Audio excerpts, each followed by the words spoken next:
Et si pour développer de justes relations, nous devions déjà les cultiver à l'intérieur de nous-mêmes? Bonjour à tous. Et oui, pour pouvoir développer de justes relations, nous devons nous libérer de nos instincts défensifs les plus primaires. Ce sont eux qui entretiennent la lutte et la division.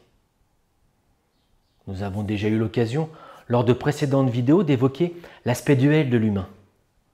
Parfois, il est représenté par l'idée que nous sommes mi-animal, mi-dieu, ou encore une personnalité plus une âme. La partie matière animale est sujette à la peur pour assurer sa survie. Elle génère différentes stratégies pour se prémunir de sa disparition. Alors que la partie spirituelle, divine, quand elle se révèle, est porteuse d'unité et d'amour. De justes relations entre ces deux aspects n'est évidemment pas l'élimination d'une des parties, mais c'est trouver la juste place de chacune d'entre elles. Et ce rapport évolue tout au long de notre cheminement de conscience. Pour revenir aux justes relations de façon globale, elles font l'objet de réflexions, de recherches pratiques dès le moment où l'âme commence à infuser sa conscience. Avant, quand seule la personnalité ou l'ego est actif, les rapports de force semblent inévitables, presque naturels. La question est de savoir alors si l'on est dominant ou dominé. Et un aspect rassurant de notre époque est que cette recherche de justes relations est de plus en plus mise en avant. Les relations, entre guillemets injustes, interpellent de plus en plus, ce qui est le signe d'une évolution de conscience au niveau collectif. La juste relation entre l'âme et la personnalité est pleinement réalisée quand la personnalité se met au service de l'âme, quand elle devient son outil pour lui permettre d'agir jusque sur les plans formels. Mais la personnalité, dans un premier temps, elle ne manque pas de résister. Elle a tout simplement peur de disparaître.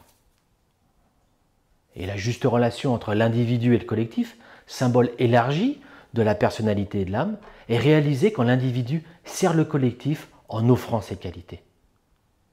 Et les résistances, dues à la peur de se perdre ou de disparaître, sont aussi actives. Malgré les difficultés, l'aspect individuel ne doit surtout pas être éliminé. Et c'est en trouvant sa juste place que chacun pourra s'épanouir et se réaliser. Dans certains écrits, il est question de sacrifice. Mais cette notion de sacrifice a souvent été mal interprétée et utilisée pour manipuler et inhiber toute revendication ou attente des peuples. L'étymologie de sacrifice signifie le fait de rendre sacré. Il désigne une offrande de nourriture, animale ou végétale, faite à une divinité. Et pour en comprendre la signification profonde, il nous faut l'analyser de façon symbolique. Ce sont nos instincts primaires, cherchant la domination sur les autres par le biais des trois petits corps, physique, émotionnel et mental, qui devront être sacrifiés, ou plutôt offerts à l'aspect divin, à notre âme, pour en transformer leur nature. Ce n'est pas éliminer ces trois corps, mais les épurer, les purifier pour leur permettre de relayer les qualités de l'âme. Il faut bien comprendre qu'au sein de ces trois corps, des consciences primitives repoussent l'énergie spirituelle, pour éviter de devoir s'unir à elle et donc d'être transformée. En quelque sorte, elles refusent cette petite mort. Et c'est ce phénomène qui empêche les justes relations. Alors, comment agir pour amorcer cette transformation? Le premier point essentiel et fondamental est que cette démarche doit être faite volontairement. Ce doit être un choix de conscience et non imposé par l'extérieur. L'idée est de bannir toutes les actions qui peuvent nourrir et entretenir ces forces destructrices pour soi et pour les autres. Pour commencer, voyons comment ça se passe au niveau physique. Alors déjà, nous devons faire attention à ne pas violenter notre corps. Ça peut sembler évident, mais pourtant c'est si courant. Et ça prend différentes formes, comme le fait de se faire volontairement du mal, d'être dans des excès d'activité menant à l'épuisement, ou encore d'avoir une alimentation totalement déséquilibrée. Parfois, ça peut aller jusqu'à la prise de substances comme des drogues pour fuir l'incarnation. Tout cela baisse notre énergie vitale et donc notre capacité à agir, à partager, tout simplement à vivre. Et vis-à-vis des autres, c'est renoncer à prendre le pouvoir par la force. L'expression la plus extrême de cette énergie passe par le meurtre et le viol. Mais ça se manifeste aussi de façon moins violente, pour autant, ça reste destructeur. Souvent, pour éviter la peur d'être soumis, cette force est utilisée pour dominer et se sentir en sécurité. C'est ce mécanisme qu'il va falloir sacrifier. Mais attention, il ne faut pas se couper de cette force pour ne pas mal agir. Il faut trouver l'utilisation responsable de cette force qui peut soutenir et qui ne détruit plus. Elle doit permettre de mettre ses limites, tout en restant attentif à ne pas empiéter sur celles des autres. Et si nous voulons traquer cette énergie de domination physique, nous devons être attentifs à notre façon de relationner, pour déceler si cela ne s'insinue pas quelque part. Alors normalement, quand nous choisissons consciemment de faire ce travail, nous ne sommes plus dans l'expression brutale de cette force. Mais parfois, ça se cache dans des petits gestes, comme par exemple une poignée de main bien virile, qui sera l'occasion de faire sentir sa force au premier contact. Ou alors, à l'occasion de jeux apparemment anodins, mais qui peuvent pour certains être l'occasion d'asseoir une forme de domination sans en avoir l'air. On peut voir ça facilement chez les enfants ou chez des adolescents qui chahutent. C'est pas toujours si innocent. Sinon, ça peut s'immiscer aussi lors des relations sexuelles avec des prises de pouvoir plus ou moins inconscientes. Donc maintenant, regardons au niveau émotionnel. Nous devons être vigilants à ne pas blesser le cœur, l'aspect sensible. Vis-à-vis de nous-mêmes, il faut être vigilant quand nous avons tendance à nous rabaisser, à nous culpabiliser de façon excessive. Ou alors, quand nous nous survalorisons, ce qui sera forcément source de déception dans le futur. Il faut apprendre à discerner entre un doute et une remise en question saine et justifiée, et un mécanisme compulsif qui nous vide de notre énergie, nous coupe de nos envies profondes et de notre capacité d'action. Un piège pour beaucoup est de croire que ce que nous ressentons est forcément juste. L'émotionnel, avec ses désirs, ses envies en tout genre, est une des plus grandes sources d'illusions. Alors restons vigilants.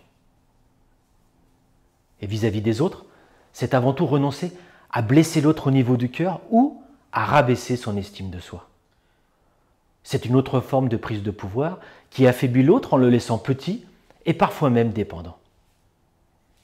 Ça s'exprime par la manipulation consciente, comme par exemple avec les pervers narcissiques. Mais souvent c'est plus sournois, parfois même inconscient, avec des plaisanteries ou de la taquinerie qui blessent sans en avoir l'air. On dit même « qui aime bien châtie bien », mais ça n'a rien à voir avec de l'amour, c'est au minima une façon très maladroite de faire du lien. Et quand on se rend compte, on doit se demander pourquoi nous agissons de la sorte. Ça peut être une façon, une fois de plus, de contrôler, de garder une posture dominante, en gros, de rester en mode défensif. Ça permet aussi de camoufler une difficulté à s'ouvrir vraiment, car s'ouvrir, c'est accepter une prise de risque. Et une fois de plus, c'est cette fameuse peur qui est à l'œuvre. C'est avec cette attitude d'observation consciente, conjoint à un travail sur nos blessures, que nous transformons progressivement notre émotionnel. Ainsi, il devient possible d'être dans une écoute profonde et sincère de soi et des autres. Le corps émotionnel peut alors devenir l'outil pour créer et entretenir de réelles relations de cœur. Passons maintenant au niveau mental. Et là, il nous faut renoncer à avoir raison et à toute certitude. Vis-à-vis de nous-mêmes, cette énergie mentale peut nous faire croire que nous ne sommes pas assez intelligents et instruits pour avoir quelque chose à partager. Alors que ce sont les partages qui nous permettent de grandir et d'élargir notre compréhension du monde, seulement et seulement si nous gardons l'esprit ouvert. Et des fois, c'est l'inverse. Il nous fait croire que nous sommes plus intelligents, ce qui a tendance à nous positionner en donneurs de leçons et qui finit par nous isoler. C'est vite fait de prendre les autres pour des imbéciles et de se sentir supérieur. Un mental peu développé au niveau de la conscience est très séparatiste. Et ça se renforce d'autant plus quand on en est plein de connaissances et de certitudes. Renoncer à avoir raison permet de pouvoir s'intéresser à la vision des autres, de toucher ce qui peut enrichir notre conscience et naturellement celle du collectif. Le mental éclairé, lui, libère de la peur, permet d'unir les visions et d'avoir une approche globale. Ces énergies conscientes destructrices au sein de nos trois corps ont malgré tout leur utilité.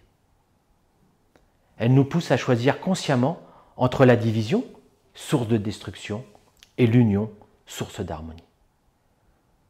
C'est un combat interne semé d'embûches et de petites morts. Mais tant que l'humain est en prise avec ses énergies, il cherche à se sentir supérieur en rabaissant les autres. Ça s'exprime par exemple dans le milieu scolaire avec tous les types de harcèlement. Là, tout est là, la violence physique, émotionnelle et mentale, et on voit comme tout ça est destructeur. Et au niveau international, ça se manifeste par des guerres de territoire, le rejet de cultures différentes et l'exploitation de peuples soi-disant inférieurs.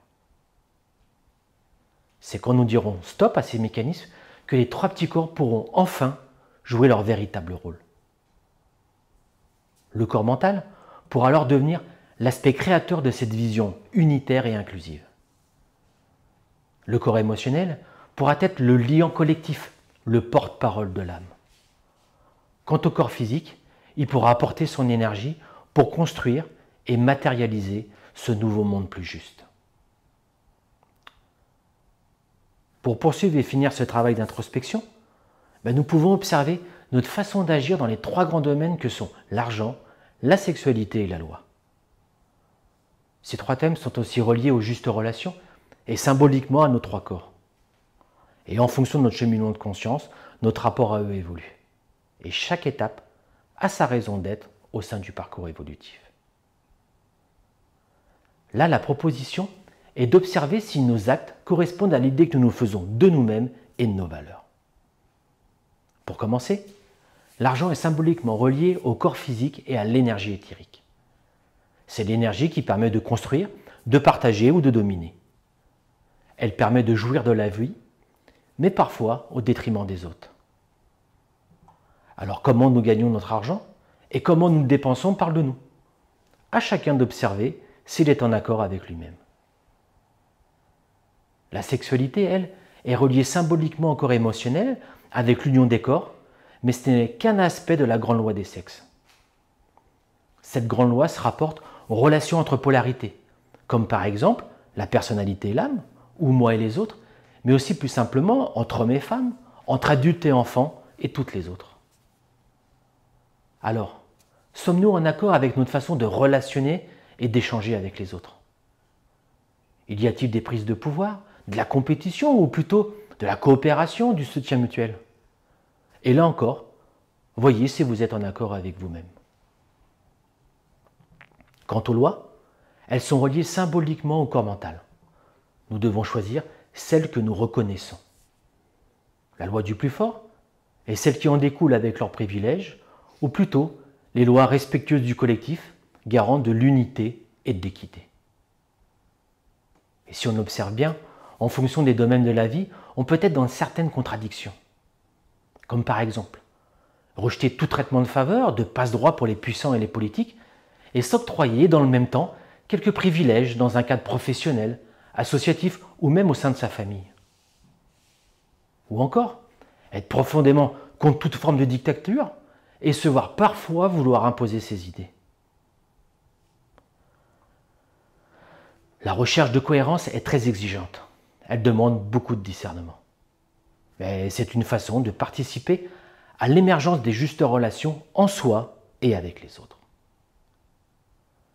Merci à tous d'avoir écouté cette vidéo et n'hésitez pas à partager vos réflexions en commentaire si le cœur vous en dit. Et le mois prochain, nous aborderons le thème « Mourir pour renaître ». Merci à tous et à bientôt.